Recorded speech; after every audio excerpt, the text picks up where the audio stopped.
double-double.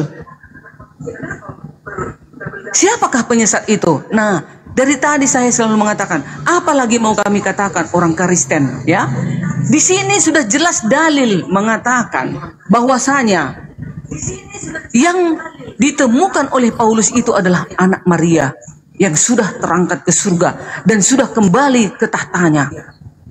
Firman itu telah menjadi manusia, sudah kembali ke tahtanya. Lalu Paulus dipilih oleh Tuhan Yesus. Ada dalilnya, sudah saya bilang.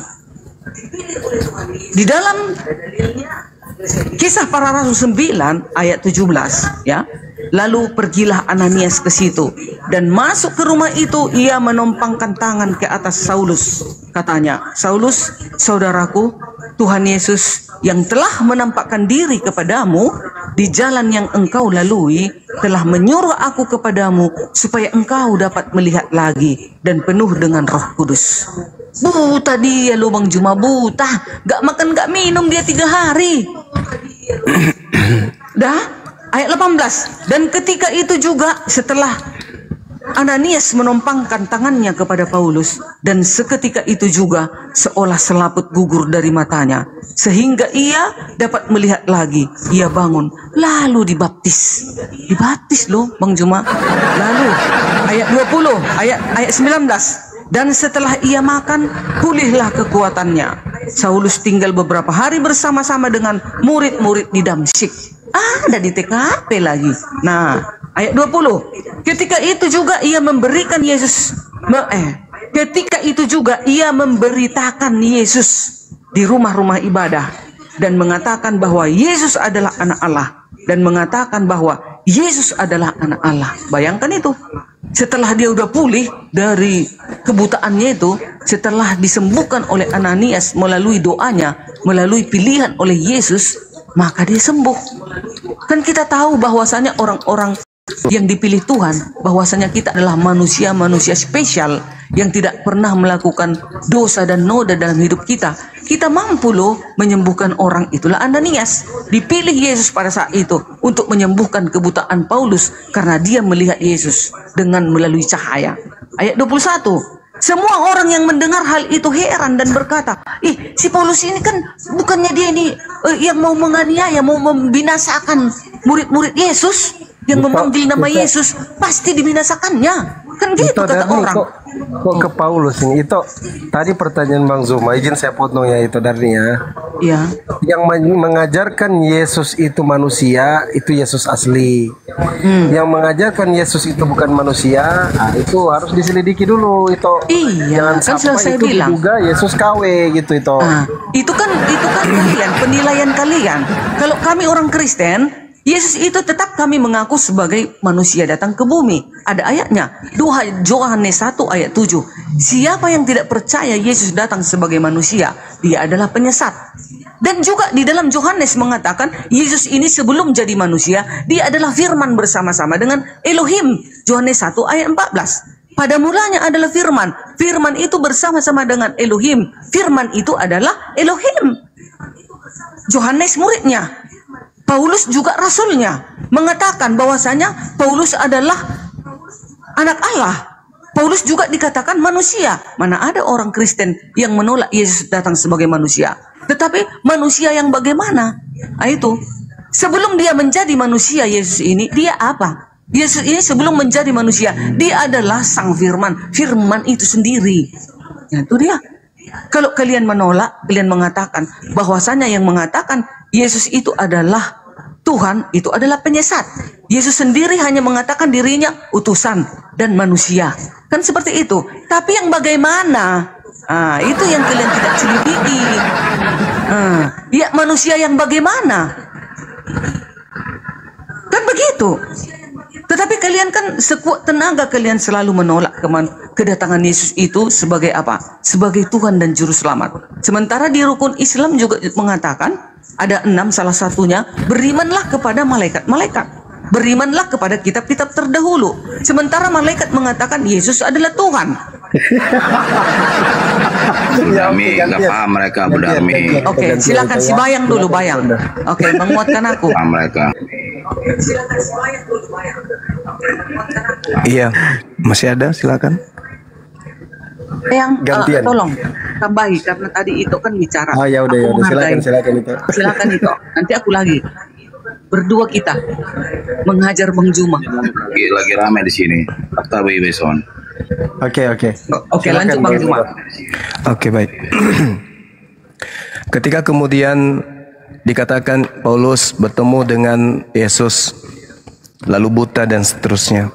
Saya melihat data di dalam Matius 12 nomor 22. Yesus kemudian mendatangi orang yang kerasukan setan. Dan orang itu kemudian buta. Dan ketika Yesus mengobatinya, orang itu kemudian melihat. Artinya bahwa tanda-tanda orang yang kerasukan setan salah satunya adalah buta. Kemudian ketika saudari saya ini mengatakan bahwa yang datang kepada Yesus, kepada Paulus itu adalah Yesus, itu kan pengakuan sepihak. Pengakuan sepihak. Pengakuan Paulus itu sendiri. Yesus tidak pernah mengatakan itu sebelum kemudian adanya Yesus yang diduga palsu kepada Paulus. Coba Anda teliti lagi deh. Ada nggak Yesus ketika penginjilan bersinggungan dengan Yesus, dengan Paulus? Itu tak ada. Bahkan Yesus berkata bahwasanya ada orang angkatan jahat yang bertaubat. Lalu setelah bertaubat, iblis masuk ke dalam dirinya sebanyak 8 iblis. Sehingga orang yang bertobat tadinya ini itu 2 kali lebih jahat daripada sebelum dia bertobat. Jauh lebih jahat, bukan 2 kali, jauh lebih jahat daripada setelahnya. Dan itu berlaku terhadap angkatan jahat, yaitu orang Farisi. Matius 12 nomor 38 sampai nomor 45. Nah, ketika kemudian Ibu Darni mengatakan bahwa itu adalah perjumpaan pribadi. Tadi saya sudah mengatakan apapun judulnya, kalau ada yang mengaku bertemu dengan aku, jangan kau percaya. Tapi kalau hari ini Ibu Darni percaya, ya silakan aja. Toh Yesus hanya menasihati muridnya Bani Israel. Yesus menasihati murid Bani Israel supaya jangan percaya. Kalau hari ini Bu Darni percaya, silakan aja. Karena Bu Darni bukan Bani Israel. Toh Yesus hanya menasihati Bani Israel saja.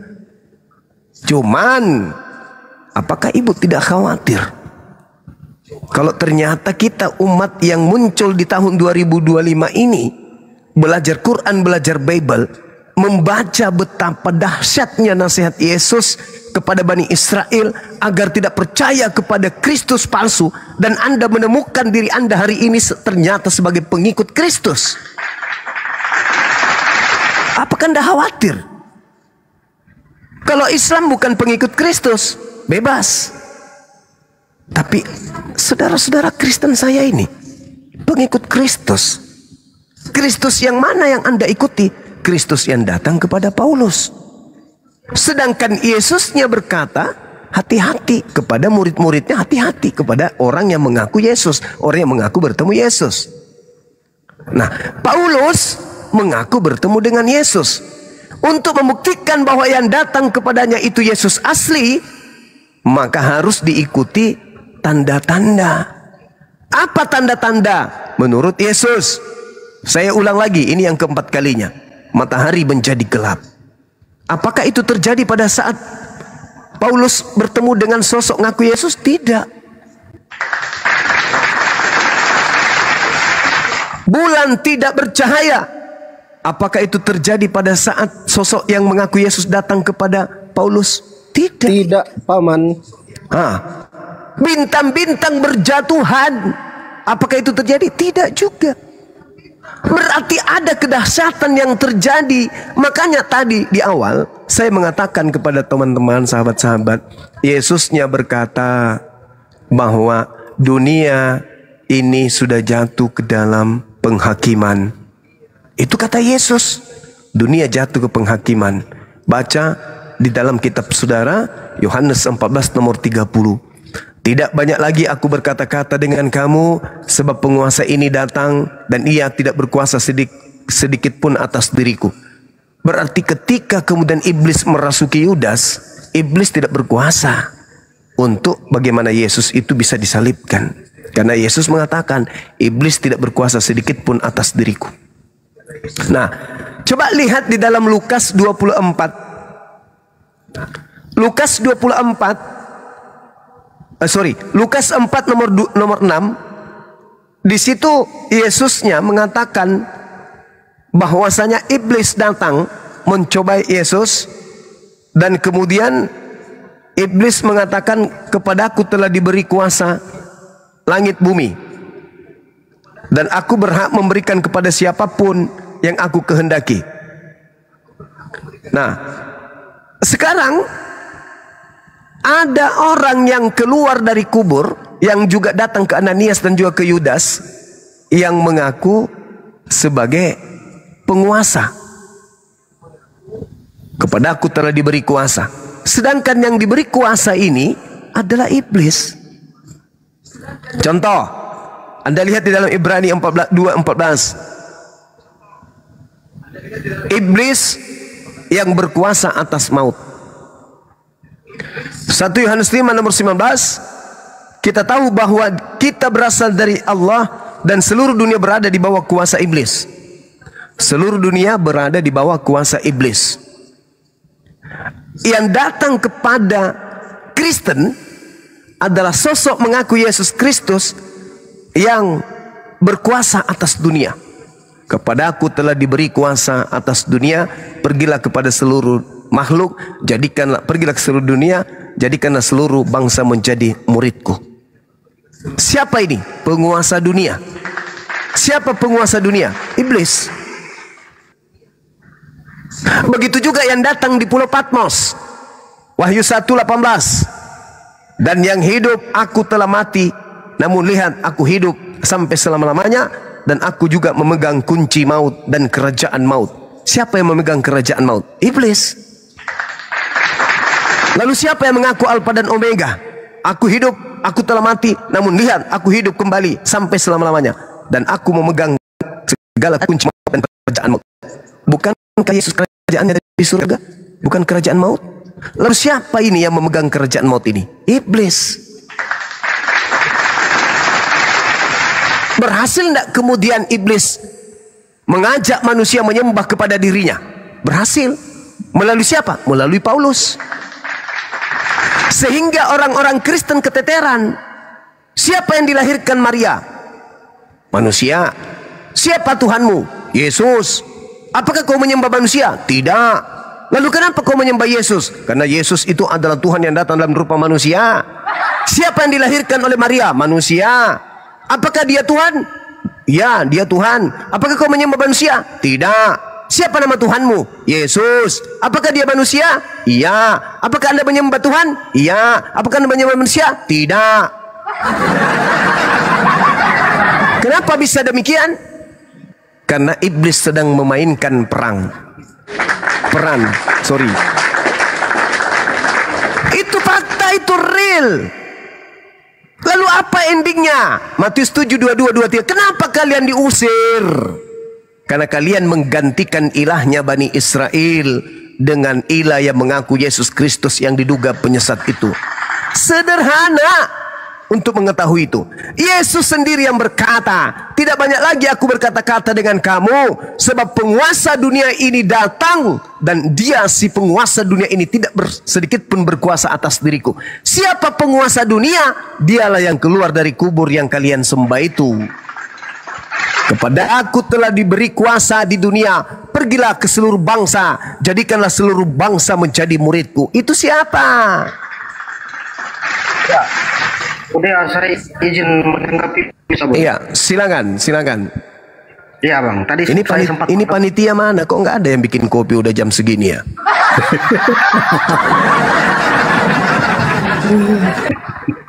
Oke. Tadi saya sempat mendengar abang mengatakan bahwa yang nanti dikubur terus yang disalib itu kan Mesias palsu bang ya, Kristus palsu. Yes. Iya, itu dugaan abang kan, tafsir abang. Nah, sekarang saya coba mengaitkan itu dengan kisahnya penyerupaan Isa oleh orang lain. Jadi Isa diselamatkan, ada orang lain yang diduga diserupakan seperti Isa, kan begitu? Yes. Nah, di situ kan yang menyerupakan orang lain menjadi Isa ini kan Allah, Bang, ya? Iya. Artinya bahwa kalau Abang katakan yang disalibkan itu Mesias palsu, artinya Allah yang menyiasati itu kalau kita menghubungkan antara Al-Quran dengan Alkitab. Kan yang membuat orang lain disalibkan itu Allah. Yang menyerupakan Yudas, yang banyak pendapat yang mengatakan Yudas, kan? Iya. Jadi kalau orang yang disalibkan itu bukan Yesus asli tetapi orang yang diserupakan oleh Allah, berarti Allah yang sengaja menyesatkan kami, kan begitu logikanya. Sehingga di dalam Al-Quran dikatakan sesungguhnya mereka apa itu? Berselisih paham soal siapa yang disalibkan itu, kan? Iya. Jadi Mesias mari saya buktikan. Ya, izinkan saya membuktikan apakah Tuhan saya yang menyesatkan atau Anda sendiri yang memilih sesat. Oke. Saya mau tanya kepada saudara, Yesus ini punya dosa enggak? Tidak ada. Tidak ada. Iya. Ketika dikatakan oleh Yesus di dalam Lukas 24 nomor 44, harus tergenapi tentang aku apa yang tertulis di dalam kitab Taurat. Apakah Anda percaya? Percaya. Oke. Yesus orang benar, Yesus tidak memiliki dosa. Di dalam Taurat berdasarkan Yesus harus tergenapi apa yang tertulis tentang aku dalam kitab Taurat. Di Keluaran 23 nomor 7 perintahnya kemudian, jangan kamu membunuh orang yang tidak bersalah. Yesus punya salah enggak? Itu kan larangan, Bang. Ya, tapi jangan membunuh, kan? Iya, larangannya jangan membunuh, tapi faktanya banyak yang membunuh, kan sekarang. Sekarang pertanyaan saya, jangan kau membunuh orang yang tidak bersalah, jangan kau membunuh orang yang benar. Yesus orang benar atau tidak? Ya, orang tidak bersalah dan orang benar, tetapi itu kan larangan. Oke. Sekarang pertanyaannya, itu larangan kan? Iya, larangan. Itu larangan kan? Kalau itu larangan, boleh tidak Yesus dibunuh? Seharusnya tidak boleh, tetapi kan tidak boleh. Tapi kan manusia kan faktanya sampai sekarang kan masih banyak yang melarang, kan? Tidak boleh. Pertanyaan saya, kalau itu dilanggar, dosa tidak? Ya pasti dosa. Sekarang penyaliban terhadap orang benar itu menebus dosa atau melahirkan dosa? Jawab. Ya, menebus dosa itu bukan konsepnya seperti itu. Inilah yang Al-Quran katakan dan Anda tuduhkan kepada Allah. Anda mengatakan Allah menyesatkan kami. Anda punya otak, Anda manusia, Anda punya akal, Anda punya Bible, ditanya carut marut.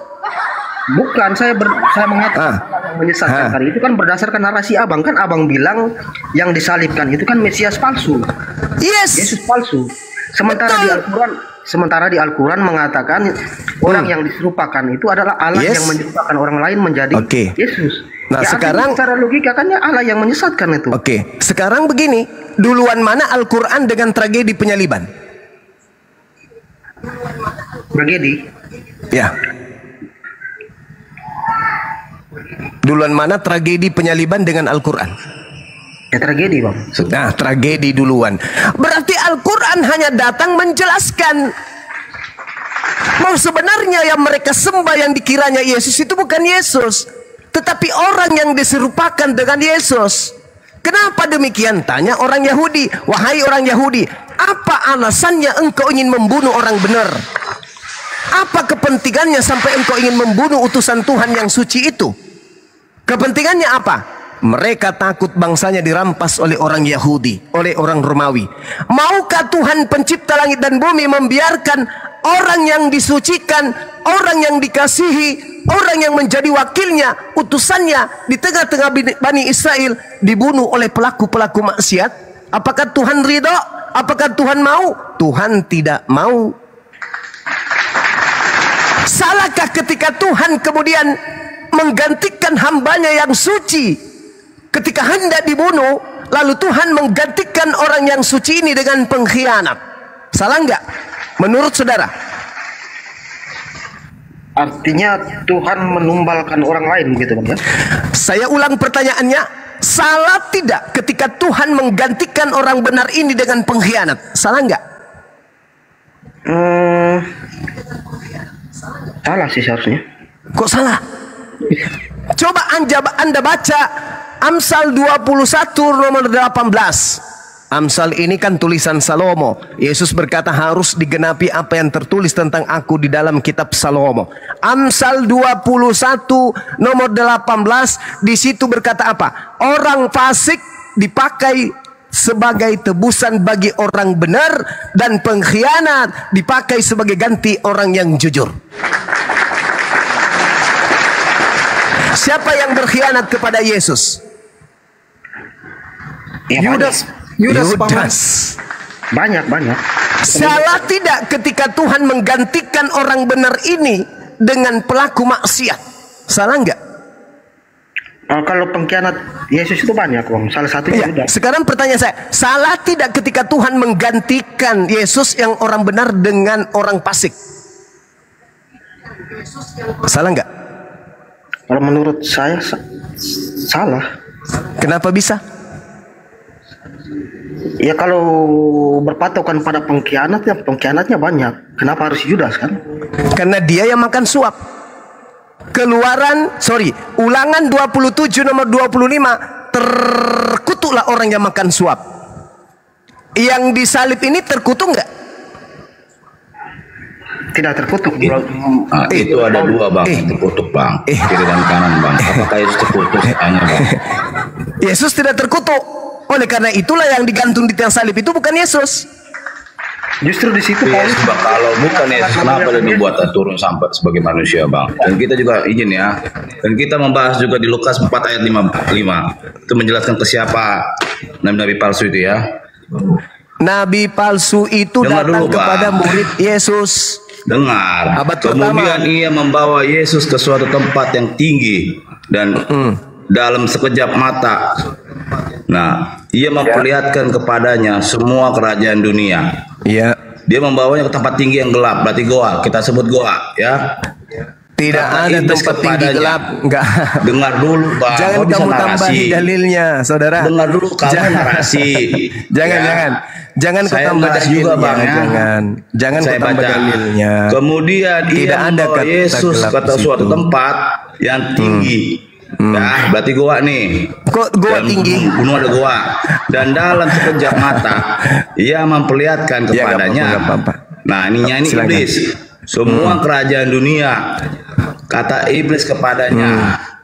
Kata iblis kepada Tuhan, segala kuasa itu serta kemuliaannya akan kuberikan kepadamu, sebab semuanya itu telah diserahkan kepadaku.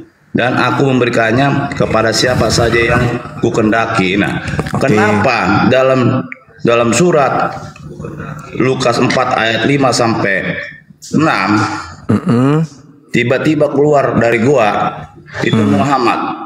Oke. Coba ceritakan Bang. Baik. Yang diberikan wahyu melalui Jibril.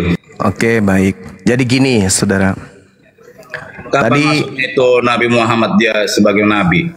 Oke, baik. Jadi gini kawan, Anda harus jujur mengakui Bible itu Anda telah pelintir. Di dalam Lukas 4 nomor 5, kemudian Coba, iblis. Bang. Sabar dulu, Jelaskan itu, kita. Bang. Bayangan gantian, Bang. Gantian. Sabar. Nanti Anda akan ketendang di sini. Bokong Anda akan kesepak sampai Anda terpental sampai ke mimbar gereja. Kenapa takut? Lukas 4. Sabar ya. Kemudian iblis membawa Yesus ke suatu tempat yang tinggi, bukan goa. Anda pelintir. Satu. Jadi tinggi itu apa Bang? Hei, saudara, tempat tinggi itu bukan goa. Kalau dia yang namanya goa itu bukan tempat yang tinggi. Yang tinggi itu bumbungan bait suci atau di atas gunung yang tinggi. Goa yang tinggi itu cerita Campuratu. Jangan di. Sabar dulu. Anda tinggal ditekan tombolnya langsung terlempar ke gereja. Kemudian iblis membawa Yesus. Kalian. Boleh enggak saya bicara? Atau Anda aja yang mau bicara? Silakan. Saya diam. Silakan. Oke, langsung pakai data Bang ya, Bang Juma ya, baru narasi ya. Biar saya buka dari sini ya. Silakan. Bicaralah. Sampai 6 tahun ke depan, jangan berhenti, silakan. Kenapa bisa di dalam Lukas 4 tiba-tiba yang keluar dari goa itu Nabi Muhammad yang keluar membawa Jibril? Coba jelaskan datanya Bang, silakan. Lukas 4 nomor 5 ada goa nggak di situ? Kita membicarakan yang tinggi jadi apa Bang? Tinggi itu bisa pohon, bisa gunung. Kemudian ia membawa Yesus ke suatu tempat yang tinggi. Berarti suatu tempatnya itu apa Bang? Yang tinggi apa Bang? Ya. Dan dalam sekejap mata ia memperlihatkan kepadanya. Nah, masuk ke gua. Itu tanya nih. Ini menceritakan siapa Nabi Muhammad? Apa ya? Ketika orang masuk ke gua, apakah alam semesta dunia ini bisa kelihatan dalam gua? Ayo. Itu dia bernarasi Bang. Dia menceritakan. Masuk ke gua untuk melihat segala diberikan sesuatu mujizat ya. Ya, masuk ke dalam gua gitu. Ya, memperlihatkan tapi gitu ya. Dia enggak dia nggak menunjukkan langsung bercerita. Ini iblis bercerita ya. Dalam goa dan tempat yang tinggi. Coba jelaskan. Kenapa baik. Nabi Muhammad? Ya. Oke, baik ya. Kalau Nabi Muhammad kalian. Oke, baik. Giliran saya nih atau masih mau bicara? Oke, lanjut ya. Oke. Ya. Saya ambil Lukas 4 nomor 5. Kemudian iblis membawa Yesus ke suatu tempat yang tinggi. Dalam sekejap mata ia memperlihatkan kepadanya semua kerajaan dunia. Dan iblis berkata kepada Yesus, Yesus, segala kuasa itu serta kemuliaannya akan kuberikan kepadamu, sebab semuanya itu telah diserahkan kepadaku. Dan aku memberikannya kepada siapa saja yang ku kehendaki. Jadi jikalau engkau menyembah aku, kata iblis, seluruh itu akan menjadi milikmu. Pertanyaannya kemudian, apakah iblis berhasil menggoda Yesus? Jawabannya tidak.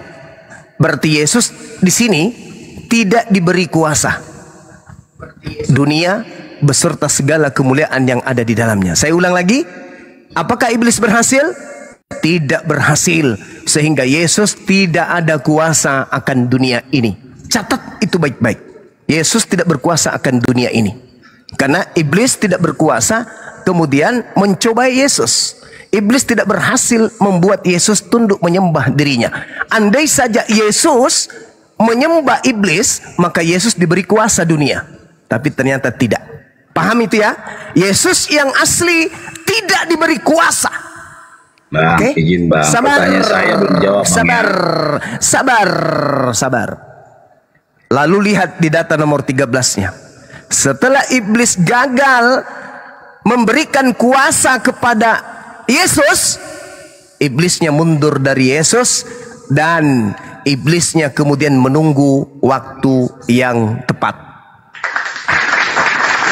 Apakah tadi iblis berhasil memberi kuasa kepada Yesus? Tidak. Apakah iblis sabar? Apakah iblis kemudian mengatakan bahwasanya dia berhasil mencoba Yesus? Tidak berhasil. Mundur tidak iblis? Mundur. Istirahat tidak dia? Istirahat. Apakah selama-lamanya dia tidak akan menggodai lagi? Tidak, dia menunggu waktu yang tepat. Ingat saudara, Anda mengatakan bahwasanya iblisnya itu masuk ke kubur atau di dalam goa. Sekarang Yesus, pengganti Yesus itu dikubur di mana? Di goa atau bukan? Jawab dulu. Bang, pertanyaan saya belum dibalas, belum dijawab. Ya, ini saya mau jawab, ini sedikit lagi. Ini sedikit lagi. Nabi Muhammad keluar. Ini sedikit lagi. Pertanyaan saya, apakah yang digantung di salib itu nantinya dikuburkan dalam goa? Jawab.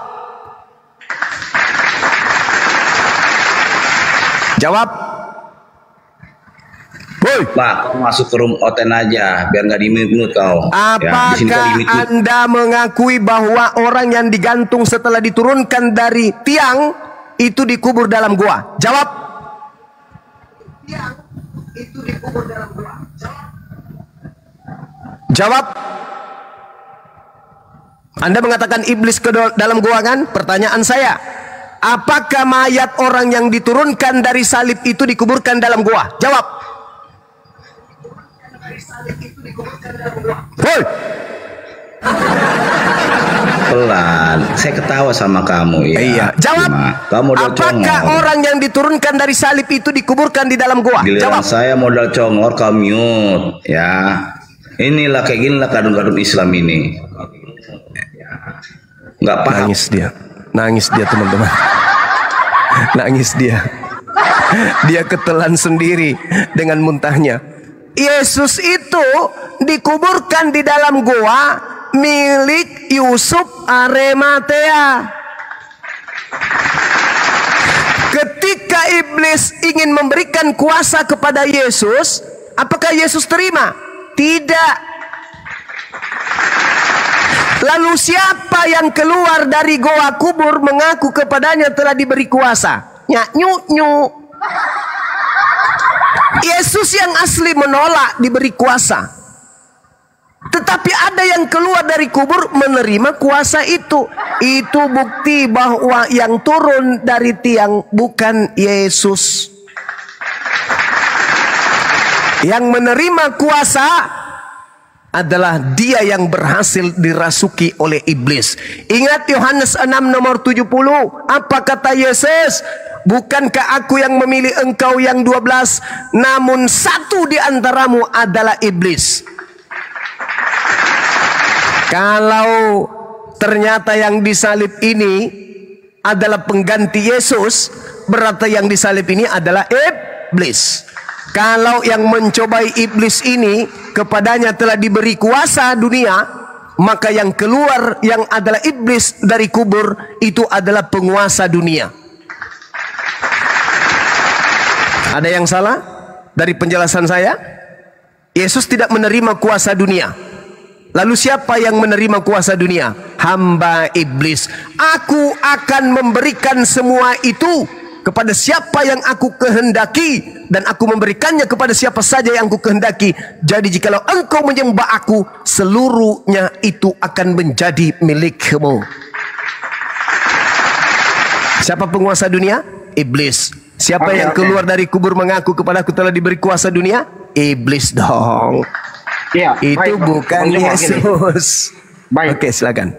Tadi ketika iblis berjanji kepada Yesus akan memberikan sesuatu itu, abang percaya perkataan iblis itu?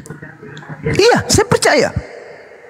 Oh, saya tidak percaya perkataan iblis. Seandainya Yesus mengikuti kemauannya iblis waktu itu, belum tentu dia menepati janjinya kan?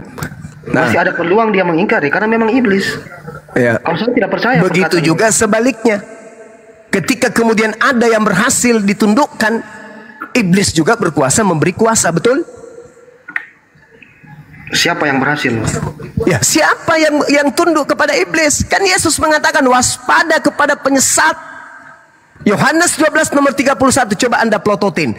Sekarang berlangsung penghakiman atas dunia ini. Sekarang juga penguasa dunia ini akan dilemparkan keluar. Keluar dari mana? Keluar dari kubur. Makanya Yesus mengatakan dalam Matius 12, angkatan jahat ini minta satu tanda dan tidak akan diberikan satu tanda apapun selain anak manusia keluar dari kubur pada hari ketiga. Itu tanda untuk angkatan jahat. Baca Matius 12 nomor 38 dan seterusnya sampai nomor 40. Itu Yesus mengatakan angkatan jahat ini minta satu tanda dan tidak akan diberikan satu tanda apapun selain tanda Yunus. Sebab Yunus 3 hari 3 malam dalam perut ikan, demikian juga anak manusia 3 hari 3 malam dalam perut bumi. Berarti pada hari ketiga anak manusia itu akan keluar dari perut bumi, dan itu adalah tanda untuk siapa? Angkatan jahat. Maka yang keluar dari bumi, apa yang dikatakan? Kepadaku telah diberi kuasa, pergilah ke seluruh dunia, jadikanlah seluruh bangsa menjadi pengikutku. Itu siapa, Rek? Kalau kata perut bumi ini, pemahaman abang seperti apa? Perut bumi itu Kubur kubur yang digali kan? Yes. kalau sepengetahuan saya bahwa Yesus itu di dalam gua yang Mantap sekali, Anda sudah menjawab saudara kita yang tadi. Saudara, Anda lihat di dalam Yesaya 14 nomor 12, 13, 14 dan 15, endingnya di data nomor 15. Ketika iblis naik ke awan-awan ingin menyamai, ingin menyatarai, ingin menyaingi pencipta langit dan bumi dengan cita-citanya yang tinggi itu, tapi Tuhan mengatakan apa di data 15? Sebaliknya, ke dalam alam maut, ke dalam kubur, engkau akan dilemparkan. Iblisnya dilemparkan ke alam kubur, dilemparkan ke perut bumi. Yesus berkata, sekarang berlangsung penghakiman atas dunia ini, sekarang juga penguasa dunia ini akan dilemparkan keluar. Dari mana? Dari kubur. Siapa yang keluar dari kubur? Tanda untuk angkatan jahat. Siapa yang percaya makhluk yang keluar dari kubur? Kristen. Tanda-tanda Yesus Kristus penyesat adalah memiliki pengikut banyak, dan mereka kemudian percaya ketika ada yang mengaku ada Yesus di sini, ada Yesus di sana. Sedangkan Yesus berkata, jika ada orang berkata ada Yesus di sini, jangan kau percaya, sebab sama seperti kilat menyambar dari timur sampai ke barat, demikianlah kelak tanda kedatanganku. Matahari tidak bercahaya, matahari menjadi gelap, bulan tidak bercahaya, bintang-bintang berjatuhan, kuasa-kuasa dunia akan berguncang, dan anak manusia akan nampak di langit, dan seluruh manusia akan melihatnya. Kalau itu belum terjadi, 1 orang, 2 orang, 3 orang, 1000 orang, 1 miliar orang mengaku bertemu dengan aku, ente jangan percaya, itu bukan aku. Selesai kita. Ada lagi? Cek. Ya, Bang Kris, gimana Bang Kris? Ya. Tadi ketika ada ayat yang mengatakan penguasa akan dilempar keluar dari dalam perut bumi itu, kenapa Abang menyimpulkan Yesus yang keluar dari kubur? Pertama, Yesus tidak dibunuh, Cak Ayu. Begini Bang, apakah waktu iblis itu baru keluar dari perut bumi itu ketika Yesus keluar dari kubur dulu? Yesusnya ada bergentayangan selama dari awal memang kan? Yesusnya yang mengatakan itu, bukan saya loh. Ya, Saudara, berarti abang yang salah tafsir kan di situ.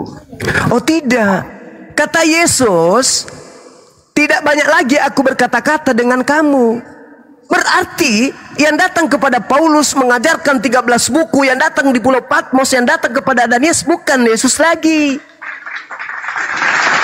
Tidak lama lagi aku akan berbicara denganmu, tidak banyak lagi aku berkata-kata dengan kamu, sebab penguasa dunia ini datang, dan dia penguasa dunia ini sedikit pun tidak berkuasa atas diriku. Ketika penguasa dunia merasuki Yudas, berkuasa nggak terhadap Yesus? Tidak. Berarti dengan kata lain, sia-sia iblis merasuki Yudas. Kenapa? Karena dia tidak berhasil kemudian menyerahkan Yesus asli kepada pengadilan Romawi. Yesus yang berkata, kalau menurut kami berhasil, menurut abang yang berarti iblis berkuasa atas Yesus. Mana yang betul, Anda atau Yesus? Yesusnya berkata, iya, setelah berkuasa atas Yudas, berkuasa nggak terhadap Yesus? Ya tidaklah, karena bukti tidak. Berarti Yudas tidak berhasil mengkhianati Yesus. berhasil. Loh, berarti iblis berhasil kepada Yesus. Iblis berhasil membujuk Yudas. Nah, apakah hasil daripada membujuk Yudas itu berhasil? Begini, kalau kita buat kalau Adam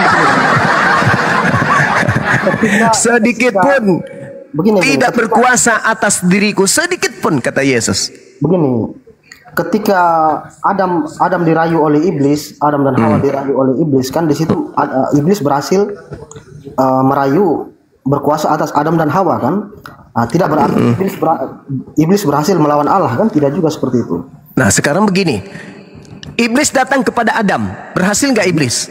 Berhasil. Enggak, Anda keliru. Tidak berhasil. Iblisnya kemudian datang kepada istrinya Adam. Barulah iblis berhasil mencobai istrinya Adam. Adam istrinya terpedaya. Istrinya yang terpedaya dalam kuasa iblis inilah yang menggoda kemudian Adam. Jatuh enggak Adam? Ya jatuh sama-sama. Jatuh. Awalnya dari iblis semua, kan? Melalui tangan iblis atau melalui tangan Hawa, istrinya? Ya bujukan dari Hawa itu iblis. Alhamdulillahirabbil alamin. Dengan kata lain, iblis tidak berhasil terhadap Yesus, maka iblis memakai Yudas. Berhasil nggak Yudas mencobai Yesus? Kalau Yudas berhasil. Hah? Kalau Yudasnya berhasil. Hah? Berhasil. Ya, iblis berhasil menggoda Yudas, membujuk Yudas. Berarti kalau Anda mengatakan Yudas berhasil mencobai Yesus, berarti iblis berhasil mencobai Yesus, betul? Bukan iblis yang Iya. Parah. Bagaimana iblis mencoba Yesus? Yang dicoba itu Yudas, dibujuk itu Yudas. Ketika iblis datang kepada Adam, iblisnya tidak berhasil. Yang berhasil mencobai Adam adalah Hawa, betul? Ya sudah pasti dari pengaruh iblis juga. Dari pengaruh iblis. Berarti Yudas pengaruh iblis. Yudas yang berhasil. Berhasil nggak pengaruh iblis kepada Yesus? Kepada Yudas. Kepada Yesusnya berhasil nggak?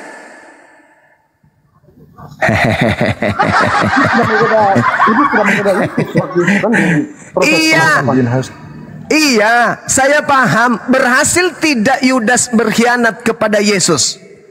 Ya berhasil. Berhasil. Berhasil nggak iblis kemudian mempropagandai Yudas agar kemudian Yesus dibunuh? Berhasil nggak iblis? Berhasil. Berarti Yesus bohong. Di dalam Yohanes 14:30 Yesus berkata, tidak banyak lagi aku berkata-kata dengan kamu, sebab penguasa dunia ini datang, dan penguasa dunia ini tidak berkuasa sedikit pun atas diriku. Kok Anda mengatakan berhasil? Yesus mengatakan tidak sedikit pun. Iya tahu, kawan tahu. Sekarang Yudasnya berhasil nggak menyalibkan Yesus? Ya berhasil kalau menurut kami. Berarti Yesus berhasil dikuasai iblis. Yudas yang dikuasai iblis. Astagfirullahalazim, ya Allah yang karim. Tujuan iblis merasuki Yudas, sasarannya siapa? Yudas atau Yesus? Kalau tujuan iblis merasuki, sasarannya Yudas. Bukan Yesus. Bukan, jelas-jelas. Mate bale. Udahlah. Angkat tangan saya. Saya angkat tangan kepada saudara yang kemudian mencoba untuk menerapkan kebenaran Al-Quran. Innal ladzina kafaru min ahlil kitabi wal musyrikin fi nari jahannam. Lalu kemudian yukhadi'una Allah wal ladzina amanu wa ma yakhda'una illa anfusahum wa ma yash'urun. Orang kafir itu hendak menipu Allah dan menipu orang-orang beriman, padahal sebenarnya mereka hanya menipu diri mereka sendiri. Saya pamit sebentar ibadah salat zuhur sejenak. Habis ini saya kembali lagi kurang lebih 15 menit sampai 20 menit. Enggak lama. Ya Bang Waseng, bentar ya Bang Waseng ya, ibadah dulu Bang Zuma. Nanti 15 menit kemudian. Berapa detik aja? 15 menit. Saya kan oten awam Bang Zuma. Ya. Saya dengar pemaparan tentang Bible Bang Zuma sungguh dalam. Gini Bang, bisa nggak Bang Zuma datangin Bang CP atau Edis untuk adu argumen? Itu aja penyampaian saya. Pemahaman mereka terhadap Bible dangkal, jadi saya nggak cocok dengan mereka. Gitu ya. Berarti Bang Zuma takut ya? Saya takut, betul. Saya takut ketularan bodohnya. Saya ibadah dulu kawan. Atau memang Bang Zuma ini ada 3.000 lebih penonton ini. Ya, Bang Waseng datangin aja room CC atau room Edis atau siapa itu. Ya tenang dulu Bang. Jangan lawan yang oten-oten yang Bang jangan merepet Bang. Jangan merepet. Itu aja penyampaianku. Jangan merepet, jangan merepet. Kalau bisa pendeta Bang, jangan pelawak dari Kristen, jangan. Jangan pelawak. Gak butuh pelawak. Nah, itu bukan pelawak. Yang mending abang sendiri yang debat sama Bang Zuma. Ngapain nyuruh-nyuruh? Laki-laki sejati Bang Zuma. Abang mending debat sendiri sama Bang Zuma. Ya Bang ya, di bawah aja Bang ya, kalau nggak mau dialog Bang ya. Ngerepet aja kayak mama kurang belanja kau. Bukannya sendiri malah nyuruh orang sono-sono. Oke, Bang Martin sama Ibu Darni kita rehat sejenak ya. Enggak tutup komal, tunggu Bang Zuma selesai sholat baru kita lanjut lagi. Ini seru ini pembahasan ini. Jadi Bang Martin tadi kalau dinilai dengan kawan-kawan di bawah tadi itu nggak jujur Bang Martinnya menjawab. Ketika ditanya tujuan iblis merasuki Yudas itu siapa? Kan tujuannya Yesus sangat jelas supaya Yesus itu ditangkap, dibunuh dan disalibkan kan kayak gitu. Tapi Bang Martin nggak jujur tadi. Terima kasih sudah membenarkan Al-Quran. Nah yang kedua Ibu Darni, bentar dulu Bang Kris, sabar Bang. Ito Darni masih bisa standby kan Ito? Ito Darni, mute-nya dibuka. Izin teman-teman ya, saya dengan Cebi di sini moderator. Cek Kalau 1 2. bisa, ya siap. Saya naikkan dulu kawan-kawan Kristen ya itu ya, yang lain ya, yang bisa dialog. Mungkin kalau ada teman-teman pendeta, pastor atau romo, mungkin aku juga mau turun dari tadi, oke ya? Oh siap itu, siap itu. Makasih banyak itu. Nanti naik lagi tuh ya. Ya oke. Bu Darni ngapain turun, Bu? Main Nggak apa-apa. Oke, Bang Fandi.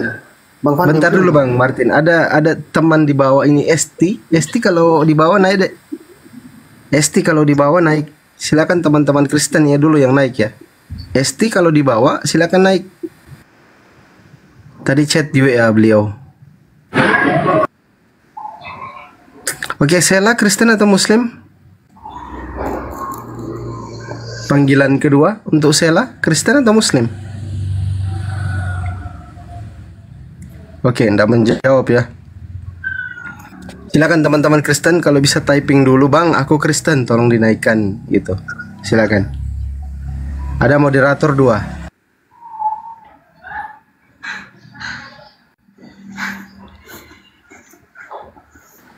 Ya, monitor ya teman-teman Kristen ya. Gimana Bang Martin tadi? Iya, karena saya buat perbandingan begini. Ketika iblis itu mencobai secara langsung Yesus di padang gurun kan tidak berhasil, Bang. Itu dia mencobai langsung. Kemudian dia rayu Yudas kan berhasil. Berarti Ya, tujuannya berhasil juga dong. Gini kan? Artinya di situ